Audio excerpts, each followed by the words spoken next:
be honest, this too, like my previous video on one cycling first half of MLZ12 with my investment, was a little too impossible. But to my surprise, it was less RNG reliant than I first thought. So here's Xueyi utterly obliterating Sam with no sustain. Good morning, good afternoon, good evening YouTube, it's your Slime King the G-Man, and welcome to another video.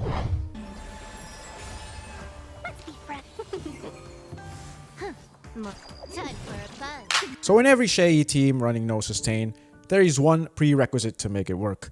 You must break every enemy on cycle 1. If you get hit too much before the second wave, the risk of dying simply goes up, so we need to break them.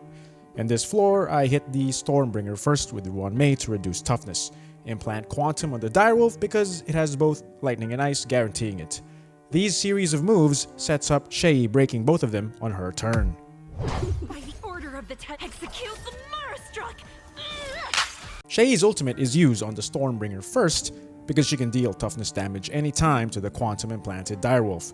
And also by using the ultimate, I activate TIngyun's speed boost. You see, the Direwolf is significantly faster than even a Dance boosted Xueyi. This manipulation will allow me to change turn order by going before the Direwolf. Adjunct to that, the Stormbringer is slow, so much so that if you break him, his next turn will be on the next cycle. This means that zero cycling this wave would be next to impossible, but that also comes with an advantage we'll get into later.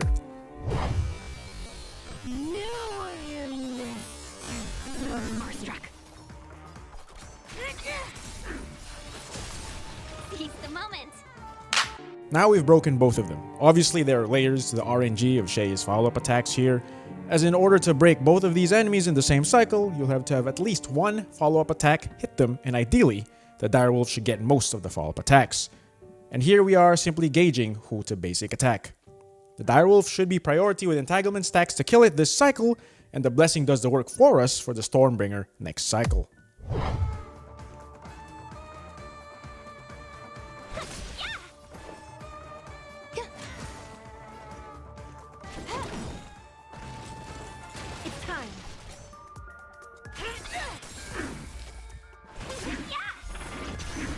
Fun this time.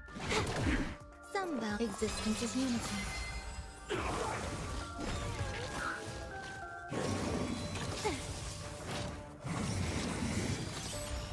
Welcome, More enemies.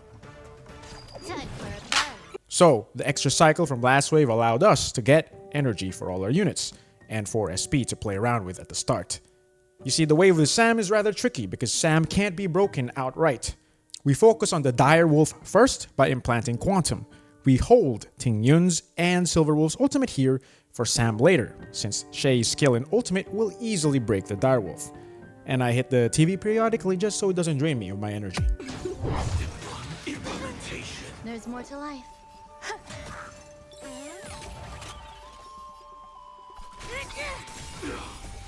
Execute the Marastruck! No one misses the Marastruck. Let's be friends. Can I have fun this time? This is where the fun starts. Sam can now be broken. Our goal is to break him before he does his one-for-all move, because with no sustain, that will surely kill us. This is the reason why I saved TIngyun and Silverwolf's ultimate.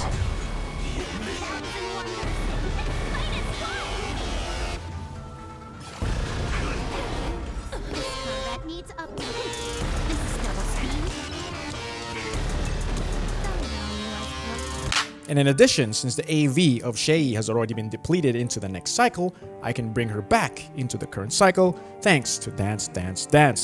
Next, I'll basic attack with Ruan to add an entanglement stack, which would not matter in the end anyway.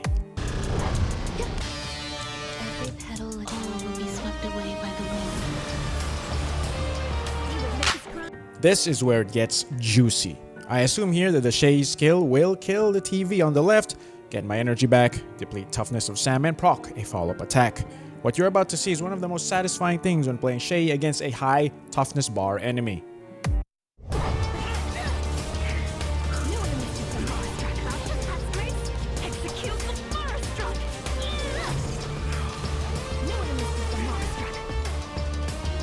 I deplete so much toughness that I get to proc Xueyi's follow-up attack twice in a row. Obviously, it would have been better if all of that hit Sam, since the direwolf is as good as dead anyway, but that would not change the outcome as much. Tingyun's choice here is to add a karma stack for Xueyi by attacking Sam, or killing the direwolf so that Sam eats all the blessing damage instances. I chose to attack Sam because of the goal we had at the start of this wave.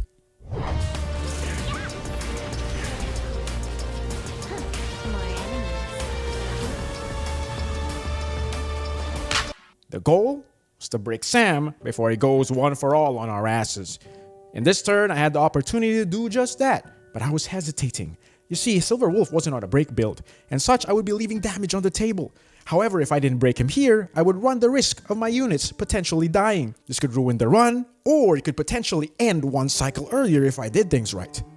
But I chose survival instead.